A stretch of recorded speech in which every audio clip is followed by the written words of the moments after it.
아멘. 오늘 이 시간 주의전에서 또한 각 가정에서 예배드리는 우리 모두들 가운데에 하나님의 위로와 평강이 늘 항상 함께 하시기를 주의 이름으로 간절히 축원드립니다. 자, 오늘은 정부 방침의 방역 방침에 따라서 온라인 예배를 다시 드립니다. 그래서 오늘 이 시간 교회에 나오신 분들도 계시고 또 각 가정에서 예배 드리시는 분들도 계십니다.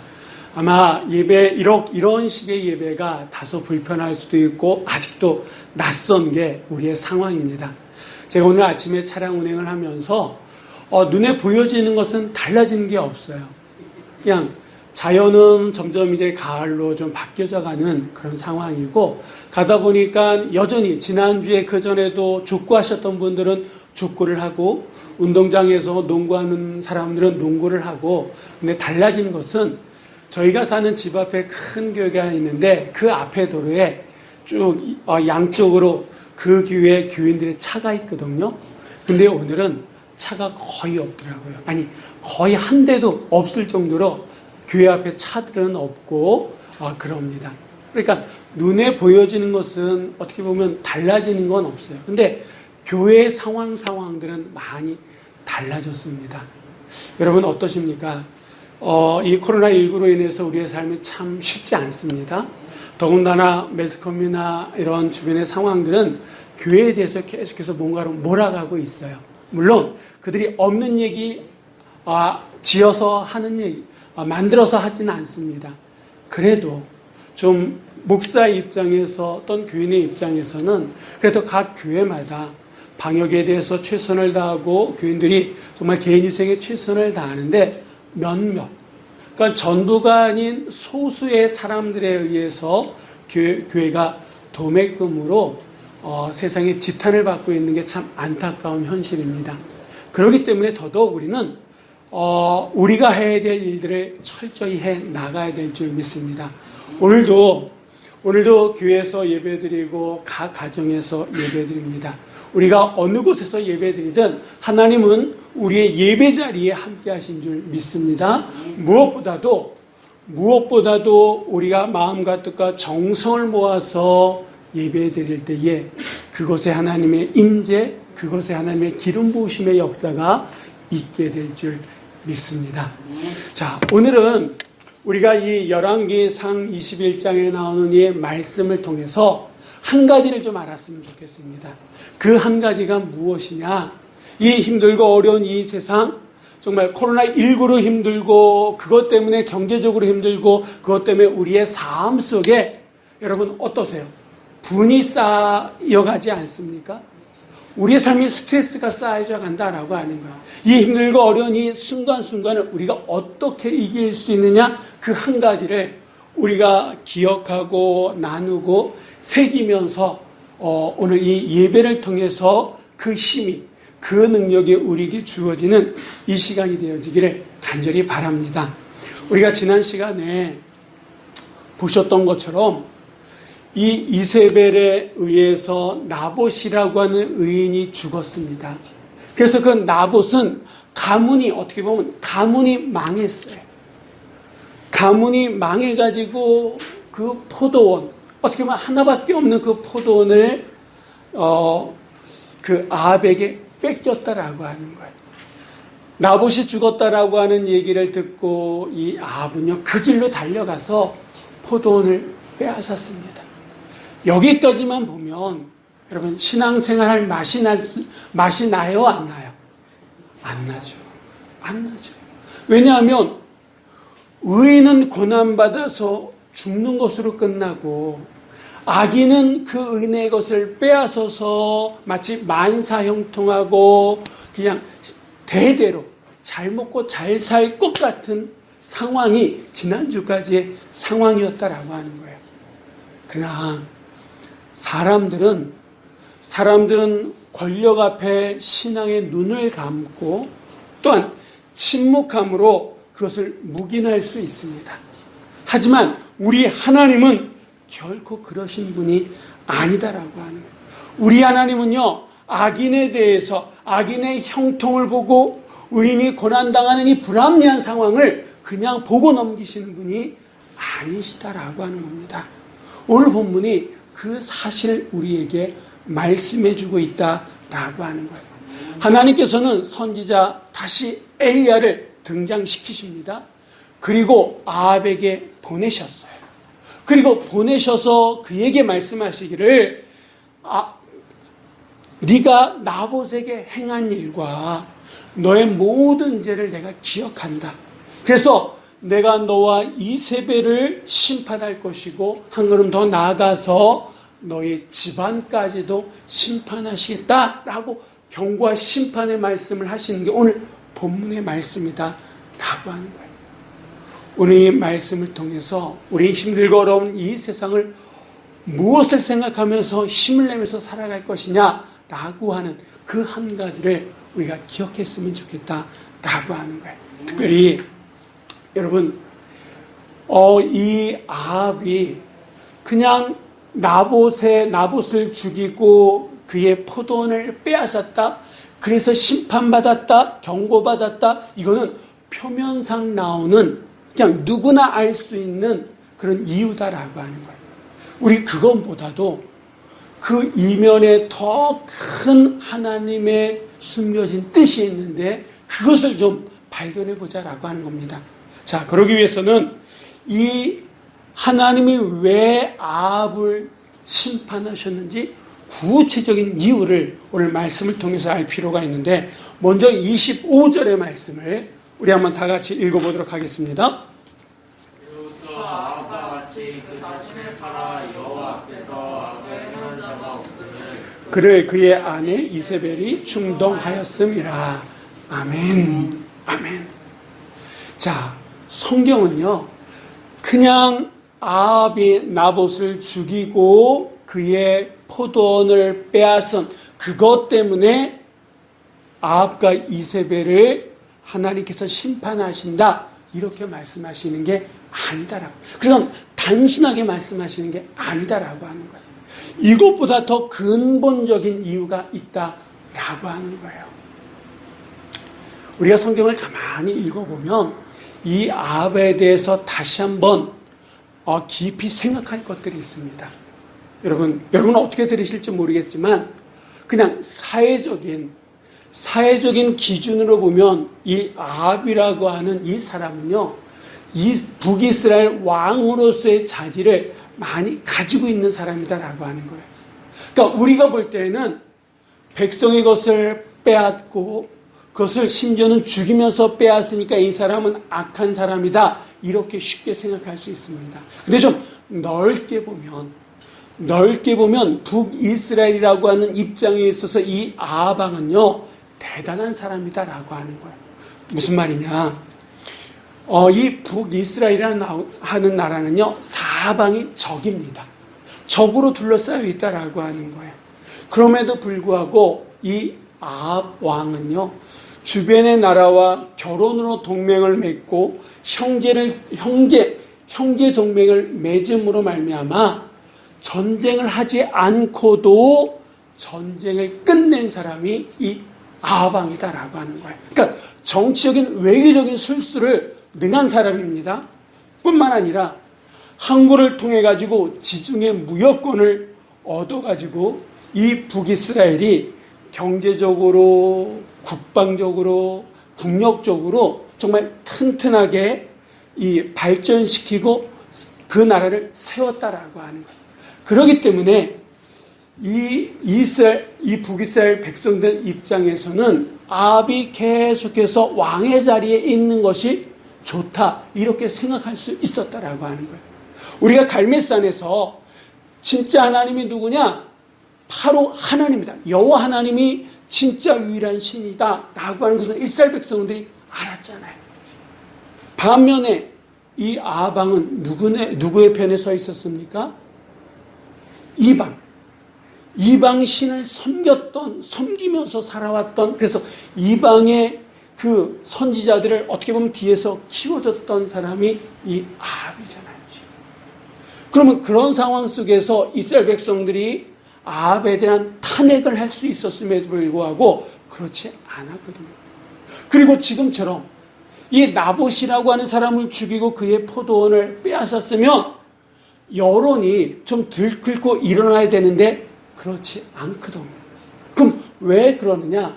그 정도로 이 아합이라고 하는 사람이 정치적인 기반, 경제적, 그 다음에 군사적, 국방적으로도 튼튼하게 나라를 이끌어갔기 때문에 사람들이, 그러니까 이 정도로 살만한 게 아합 왕 때문이다라고 하는 그런 게 전반적으로 깔려 있었기 때문에 아합에 대해서 도전하는 사람이 없었다라고 하는 거예요. 그렇게 세상은 아합을 그렇게 평가하고 있었다라고 하는 겁니다. 반면에 하나님의 평가는 세상의 평가와 달랐다라고 하는 거예요. 하나님이 보실 때 이 아합은 더 이상 이스라엘 왕이 아니었다라고 하는 거예요. 하나님이 보실 때 이 아합은 어떤 사람이냐? 25절에 나오는 말씀처럼 자신을 판 자다라고 하는 거예요. 자신을 팔아버린 자, 이게 불과하지 않다라고 하는 겁니다. 그러면 자신을 팔아버린 자, 이게 무슨 뜻이냐? 쉽게 얘기하면 자신을 지키지 못한 자다라고 하는 거야. 이게 무슨 말이냐? 하나님께서 주시는 정말 값진 자유를 신중하게 여기지 않고 값싸게 여겼다라고 하는 거야. 그래서 내가 하고 싶은데 나 하나쯤이야 라고 하는 아니란 생각에 빠져가지고 뭐를 선택했냐 하면 악을 선택했다라고 하죠.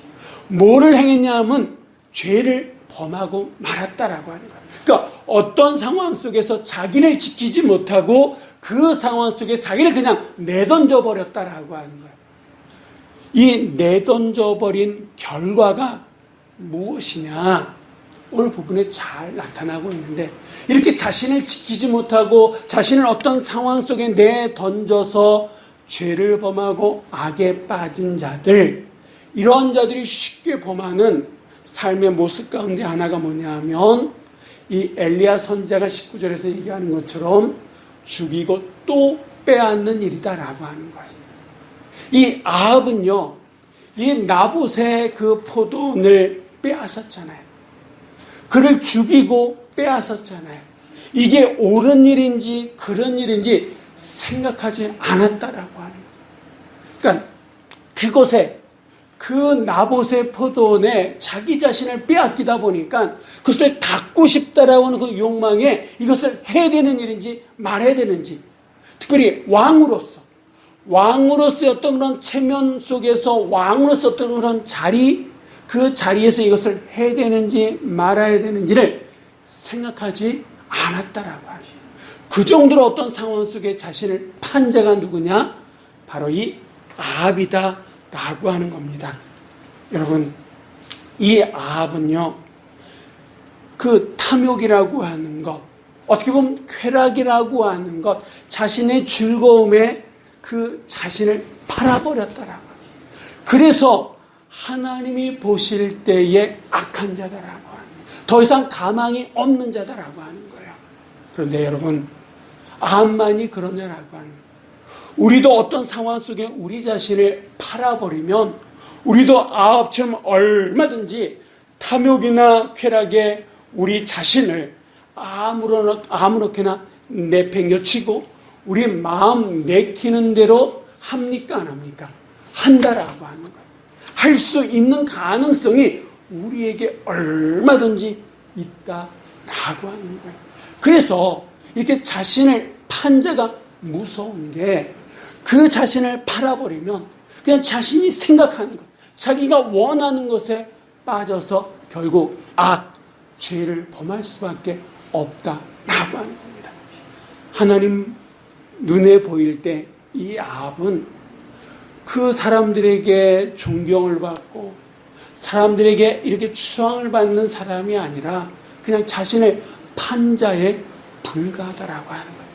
자, 또 하나님의 눈에 이 아합은 어떤 사람이냐? 우리 다시 한번 25절의 말씀 한번 다 같이 읽어보도록 하겠습니다. 예로부터 아합과 같이 그 자신을 팔아 여호와 앞에서 악을 행한 자가 없음은 그를 그의 아내 이세벨이 충동하였음이라. 아멘. 아멘. 자, 또 하나님은 이 아합을 어떤 사람으로 보냐면 자신을 판 아합을 뭐라고 얘기합니까? 여호와 앞에서 뭐를 행한 자? 악을 행한 자라고 말씀하고 계시다라고 하는 거예요. 그러니까 이 엘리야의 말 그대로 한다 그러면 그는 충동에 사로잡혀서 고민할 것 없이 함부로 자기 자신을 내어버렸다라고 하는 거예요. 팔아버렸다라고 하는 거예요. 그 팔아버린 결과가 여호와 보시기에 뭘 행하는 자? 악을 행하는 자가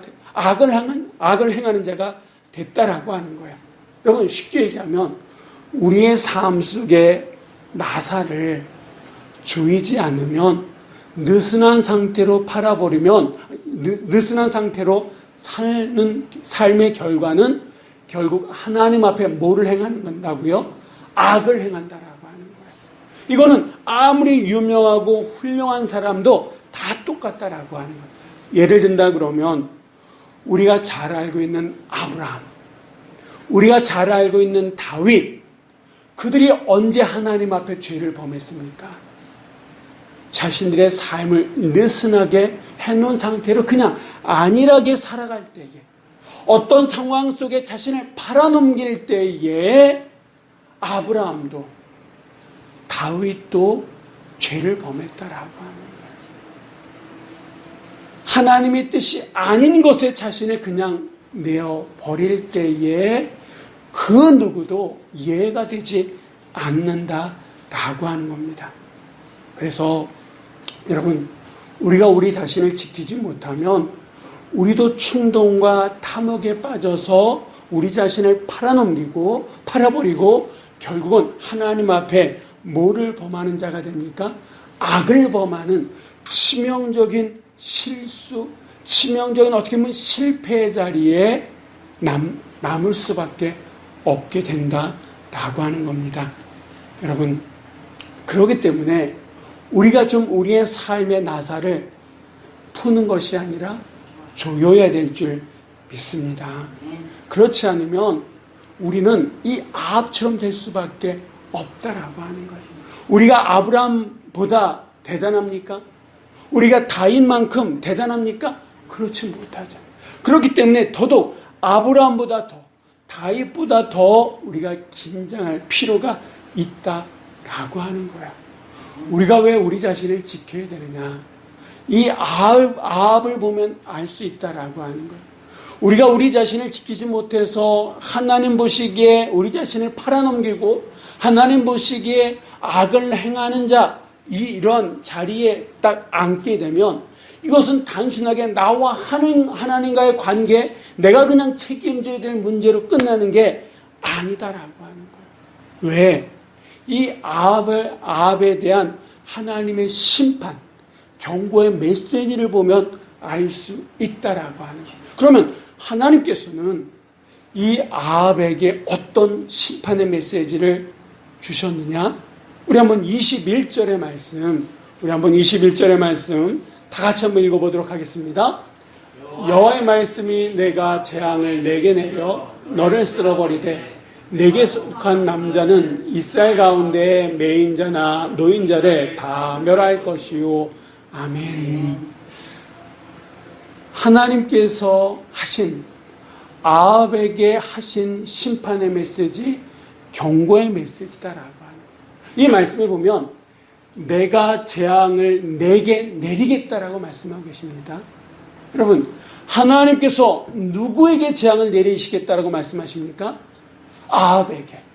하나님이 친히 세상을 창조하시고 만일 주가 되시는 하나님께서 친히 마음 먹으셨는데 아합을 가만히 보고 그냥 넘기시지 않겠다라고 하는 거예요. 다른 세상의 권력자들은 신앙의 눈을 감았어요. 아합이 하는 그 일을 보면서 침묵하면서 묵인해 줬어요. 그런데 우리 하나님은 가만히 계시는 분이 아니라 내가 친히 내가 너에게 재앙을 내려 쓸어버리시겠다라고 말씀하셨다라고 하는 거예요. 그러니까 우리 하나님은요, 이렇게 악인이 형통하는 것, 의인이 고난받아서 그냥 세상에서 살아가는 이런 꼴을 보시는 분이 아니다라고 하는 거예요. 여러분, 우리의 삶 속에 힘들고 어렵지만 이 코로나 사태로 인해 가지고 우리의 경제적인 것, 인간관계, 우리의 삶이 힘들고 어렵지만 우리가 기억해야 될 것이 있다라고 하는 거예요. 제 동생이 얼마 전에 이 빵가게라 그러나요? 그것을 이렇게 냈어요. 그럼 보통 부모님들이 가서 축하해주고 축복해주지 않습니까? 근데 저희 어머님이 요즘 이제 수술 받고 난 이후에 좀 힘드셔가지고 못 가시겠다라고 하는 거예요. 혹시라도 이게 면역력이 약해졌으니까 가는 건 좋은데 그 이후에 어떤 일이 어떻게 벌어질지 모르니까 지금 말고 나중에 코로나가 잠잠해지고 일상의 삶으로 돌아갔을 때 그때 가시겠다라고 하는 거예요. 그러니까 지금 이게 우리의 삶이다라고 하는 거예요. 이렇게 관계가 힘들어지고 경제가 힘들어지고 힘든 이런 현실 속에서 우리가 무엇을 기억해야 되느냐? 바로 이 모습. 하나님은 불의한 자의 형통함을 그냥 보시는 분이 아니다라고. 의인이 고통받는 것을 그냥 보고 넘기시는 분이 아니다라고 하는 거예요. 지금 이 아합에게 심판의 메시지를 주시는 것처럼 단호한 심판을 하시는 분이 하나님이시다라고 하는 거예요. 자, 보세요. 내가 재앙을 통해서 너를 쓸어버리시겠다. 직접 이렇게 말씀하셨다라고. 그러면 하나님께서 이 쓸어버리시겠다라고 말씀하시는데 이 쓸어버리신다라고 하는 게 무슨 의미냐? 이 쓸어버린다라고 하는 원어적인 의미는요, 태우다, 근절시키다 이런 뜻이에요. 그러니까 하나님께서 얼마나 화가 나셨으면 이 아합에게 네가 가지고 있는 것에 대해서 내가 태워버리겠다, 근절시켜버리겠다라고 말씀하시겠습니다. 여러분 지금 미국에서 큰 불이 났다라고요. 불이 나면 다 태워버리잖아요. 여러분 이 불이 사람을 피해갑니까? 이 불이 비싼 자동차니까 피해갑니까? 이 불이 어떤 산 아름다운 경치, 아름다운 산이니까 피해갑니까? 아니요. 다 쓸어버린다라고. 다 쓸어버리고 죄만 남겨버린다라고 하는 거예요. 그러니까 하나님의 이 아합에 대한 진노가 이 정도다. 그러니까 아합의 모든 것을 다 태워버리겠다 이렇게 말씀하시고 근절시켜버리겠다. 아예 처음서부터 그렇게 되지 않도록 모든 것을 다 막으시겠다라고 지금 경고의 메시지, 심판의 메시지를 주고 계시다라고 하는 거예요. 그러면 하나님께서는 이 아합의 어떤 것을 쓸어버리시느냐? 그 첫 번째가 나오는데 뭐냐 하면 바로 이 나봇의 포도원을 나봇을 죽이고 빼앗은 그 당사자 아합과 이세벨에 대해서 쓸어버리시겠다, 태워버리시겠다 이렇게 지금 말씀하고 계시다라고 하는 거예요. 그럼 어떻게? 19절과 23절에 나오는데 19절에는 아합에 대해서 걔들이 나봇의 피를 핥은 곳에서 내 몸을 핥을 것이다 이렇게 말씀하시고 또 똑같이 비슷한 말씀입니다만 23절에 가서는 이 이세벨에 대해서도 이스라엘 성 곁에서 그 이세벨의 시신을 걔들이 핥게 될 것이다 이렇게 마지막 죽음에 대한 심판의 경고 메시지를 주셨다라고 하는 겁니다. 그 당시 고대 근동에서는요, 죽은 자를 장세 지낼 때 그 시신을 잃는 것, 그 시신을 수습하지 못하는 것이 가장 끔찍한 일 가운데 하나였더라고요. 우리도 마찬가지죠. 지금 최근에 그 장마로 인해 가지고 의암 댐에서 사고가 나가지고 아직도 제가 알기로는 시신 한 구를 수습하지 못했다 그래요. 사람들이 지금도 찾고 마지막까지 찾겠다 그러더라고요. 여러분, 사람은 죽었는데 그 시신을 수습하지 못하면 그 가족들에게서는 큰 아픔이거든요. 우리 전에 여러분 이집트에 피라미드라고 하는 게 있고 그 안에 미라라고 하는 게 들어있다 그럽니다. 그러니까 이 고대 사람, 옛날 사람들은요, 그러니까 이 시신을 그 정도로 보존할 정도로 시신에 대해서는 아주 특별하고 각별했다라고 하는 거예요. 그런데 왕과 왕비예요. 특별히 왕과 왕비는요, 그들이 들어가는 이렇게 멋있는 왕실에 어떤 그런 묘가 있습니까? 없습니까? 있지요. 그런데 하나님의 심판으로 말미암아 이 아합과 이세벨은 그곳에 못 들어간다라고 하는 거예요. 그곳에 못 들어가고 개들이 핥는다라고 하는 거예요.